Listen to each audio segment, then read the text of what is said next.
धर्मार्थ काम मोक्षाणाम उपदेशम अन्वितम। पूर्वजों की वो गाथा जो हमें पावन कर्म की ओर उत्प्रेरित करे, उसे ही इतिहास कहते हैं।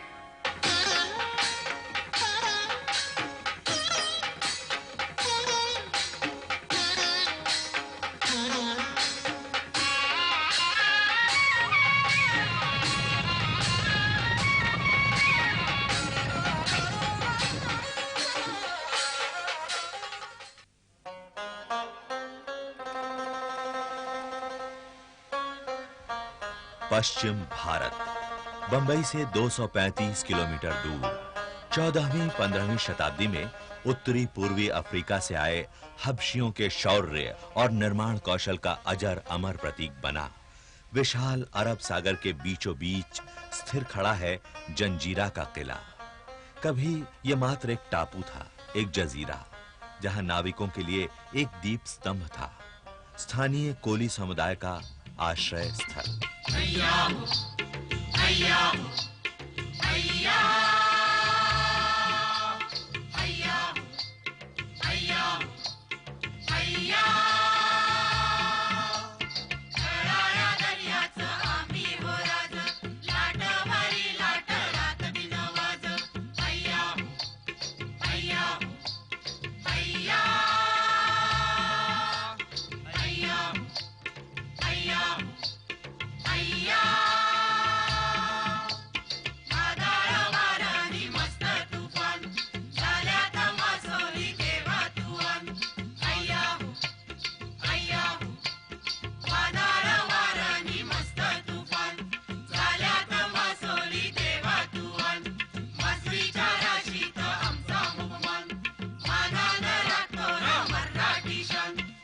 सन 1490 ईस्वी मुसीबत ज़दा बनकर आया निजाम शाही सरदार पीरम खान।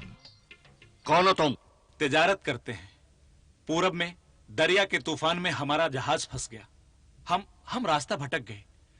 सांस लेने के लिए पनाह चाहते हैं। पूरब में तूफान आने का तो ये मौसम नहीं है, फिर भी तुम कहते हो कि तुम मुसीबत में फंसे हो, तो तुम हमारे मेहमान हो। आज आपका त्योहार है, रात के जश्न का खर्च उठाने की हमें इजाजत दीजिए। राम पाटिल ने इजाजत दे दी, लेकिन सिद्धियों ने दगा की। रात में निश्चिंत सोए भोले भाले कोलियों को मार जजीरे पर अख्तियार जमा लिया। समुद्र, समुद्री मार्ग और जहाजरानी पर अफ्रीका निवासियों का वर्चस्व सभ्यता के प्रथम चरण से ही रहा है। आज से लगभग 20 लाख साल पहले इनकी महायात्रा आरंभ हुई थी। अफ्रीका से ही ये पूरी धरती पर फैल गए थे। समुद्र की लहरों पर इन हबशियों का पूरा अधिकार मध्यकाल तक बना रहा। कोई भी जहाज इन्हें हरजाना दिए बगैर आगे नहीं बढ़ सकता था। राजापुरी की खाड़ी के मुहाने से 6 किलोमीटर अंदर चारों ओर पानी से घिरा। कहते हैं कोट बिलंद गच्ची रुंद। दीवार का घेरा है 2.5 किलोमीटर। ये अद्वितीय अनुपम समुद्री दुर्ग सिद्दी गुलाम याकूत खान की निगरानी में बना था। बाहरी दीवार में बने 19 बुर्ज, 19 नाम, हुलमुख, अरबा, बहादुर शाह, याकूत खानी, सुरुली, अलवी, सरजा, सरदारी, किंदरी, पगार, टिम्पल, कापूर, कस्तूरी, हैदरी, धम्माम, नगीना।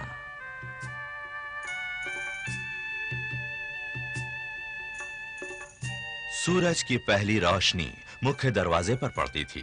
अहमद निजाम शाह सिद्दी गुलाम याकूत खां से खुश हुआ। सिद्दी गुलाम बना दिया गया मुरुड राजापुरी बंदरगाह का सूबेदार और दिया गया एक जजीरा। इस जजीरे पर उसने बनाया एक दुर्ग, एक ऐसा दुर्ग जिसे सैन्य बल द्वारा कभी कोई पराजित नहीं कर सका। नाम है जंजीरा।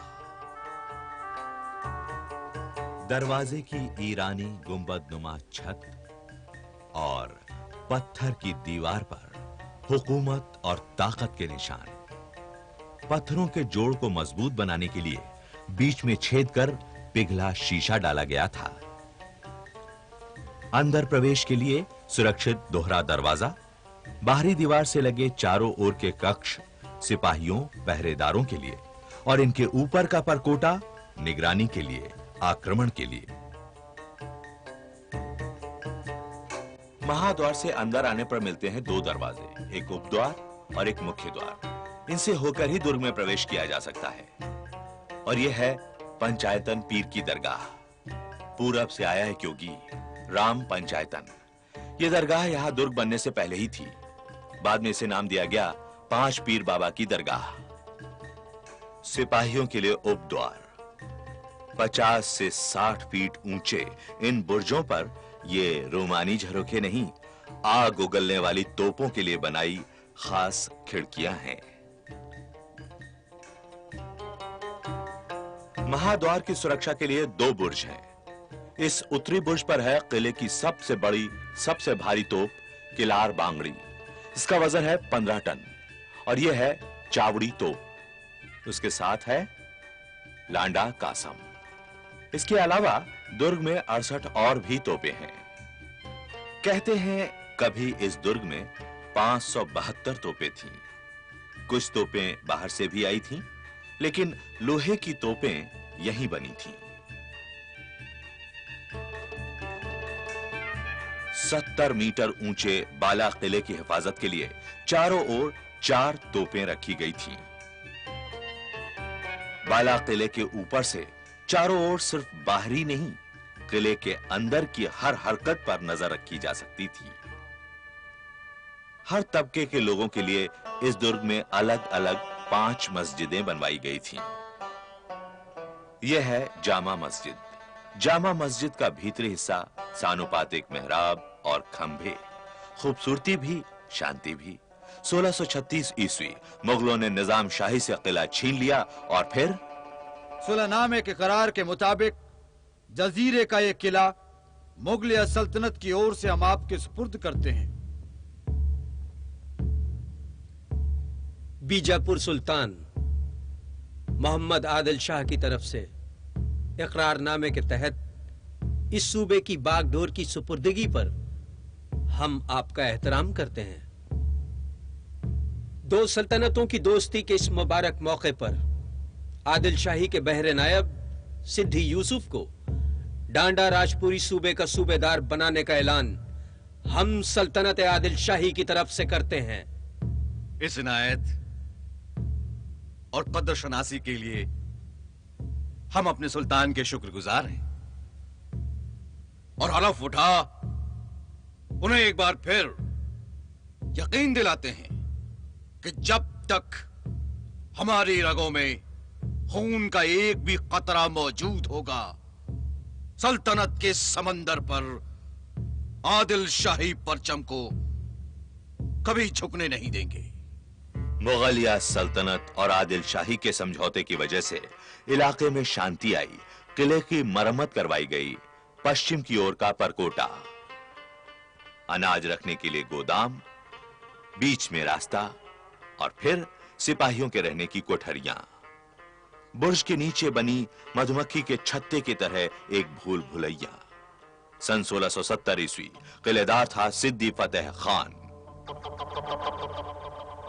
कौन हो तुम? मैं सूरत से आया हूं। आपके लिए एक नजराना है और एक खुफिया खबर भी। कोई असला तो नहीं है? देख लो। इस थैले के अलावा मेरे पास कुछ भी नहीं। तुम जाओ। क्या खबर है? मैं सूरत से नहीं, डांडा राजापुर से आया हूं। शिवाजी राजे का ये नजराना है। क्या चाहते हैं वो? मुंह मांगी रकम देने को वो तैयार हैं। किला उनके हवाले कर दीजिए।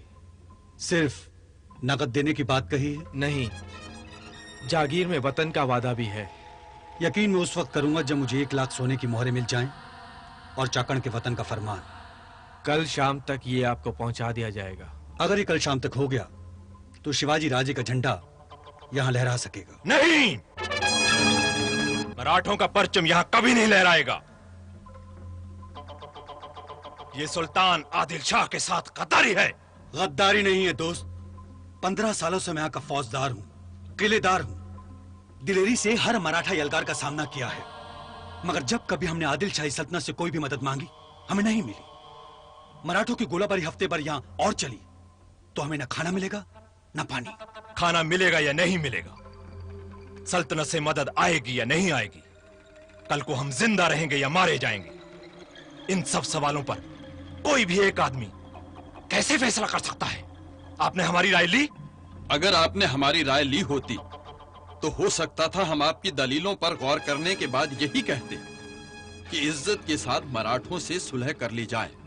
मराठों को यह किला सौंप देने का फैसला आपने जंग का रुख देखकर नहीं किया, रिश्वत के लालच से किया है। अगर सिर्फ रिश्वत की बात होती तो मैं मोहरी लेकर यहां से चला जाता। इसीलिए मैंने वतन का मुतालबा किया है कि आप लोगों के साथ इज्जत की जिंदगी गुजार सकें। किले को दुश्मन के हवाले कर देने का फैसला हुकूमत से गद्दारी है और इसकी सजा एक ही है। फतेह खां मारा गया।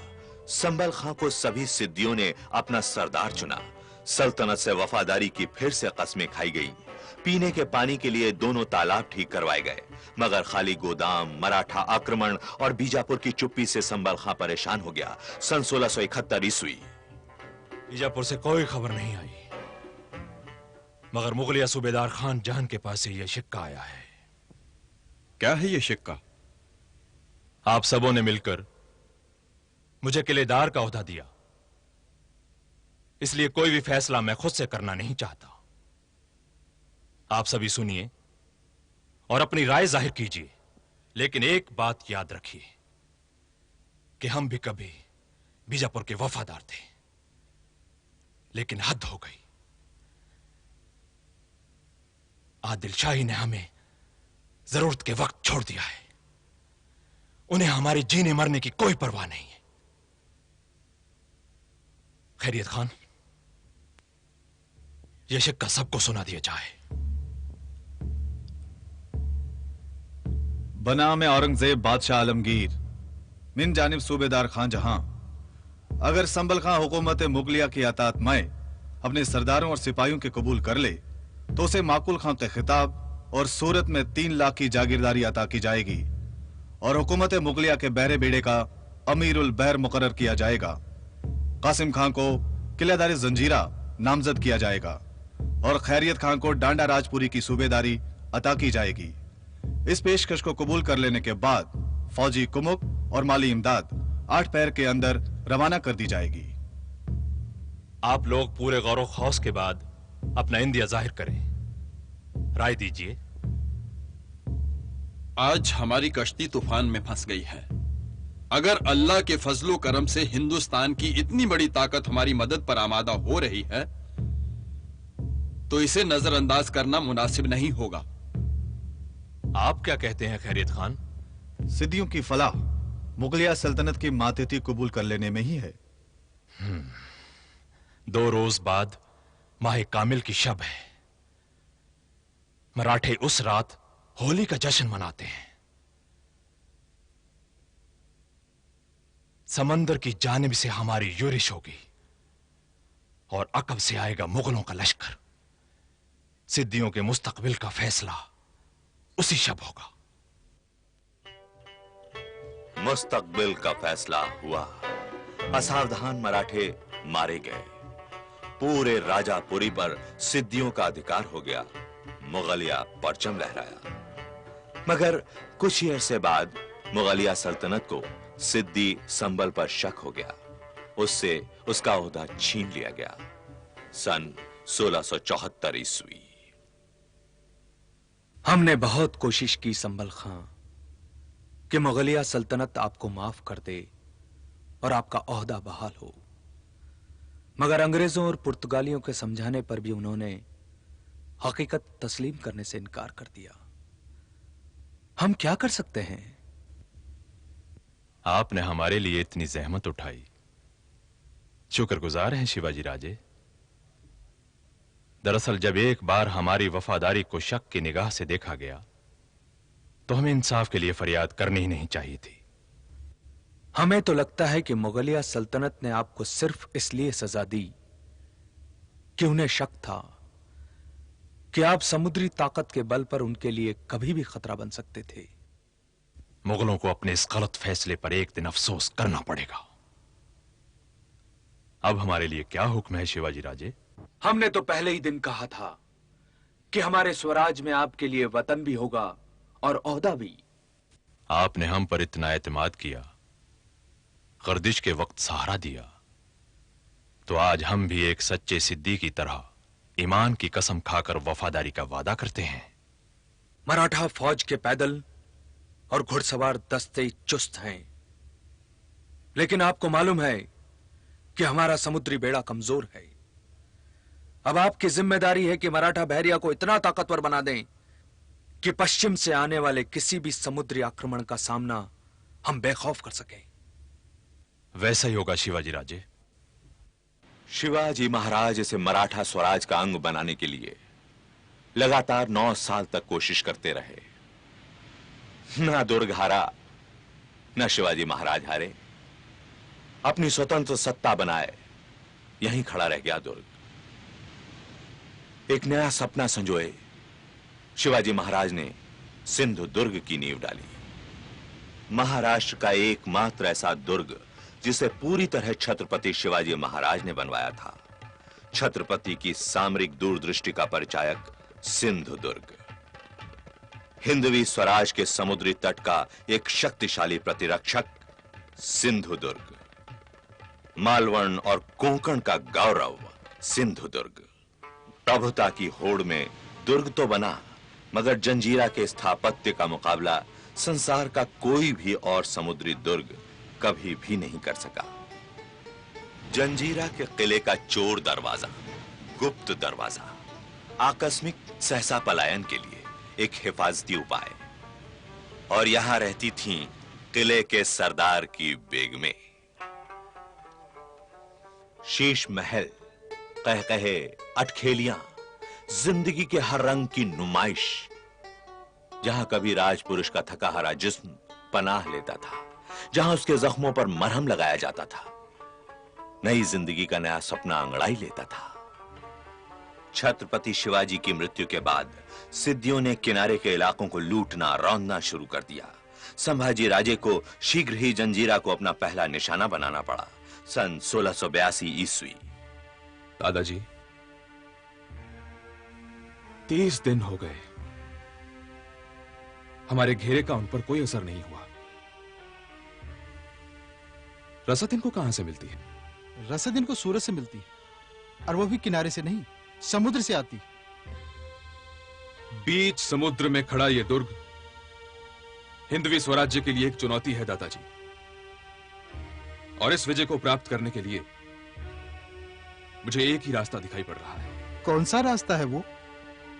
किनारे से दुर्ग तक समुद्र को पत्थरों से पाटकर एक रास्ता बनवाया जाए। समुद्र के बीच में रास्ता? हाँ, आसपास के गांव से लोगों को बुलवाया जाए। जैसे राम ने लंका पर चढ़ाई करने के लिए रामेश्वर सेतु बनाया था, वैसा ही एक सेतु यहां भी बनवाया जाए। शायद आपकी ये तजवीज उचित है महाराज, मगर ये सेतु नहीं बन सका। पीछे से मुगलिया दबाव पड़ा और संभाजी को लौटना पड़ा। संभाजी मुगलों से उलझे रहे और किनारे के इलाकों को लूट अपना खजाना गोदाम भरने की खुली छूट सिद्धियों को मिल गई। सन 1699 ईस्वी सिरुल खां किलेदार बनवाया सिरुल महल, खूबसूरत 5 मंजिली इमारत।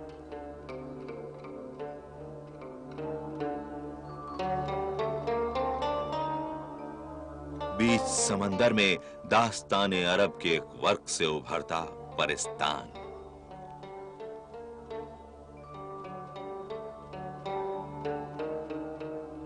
बगल में है एक छोटा सा खूबसूरत हम्माम।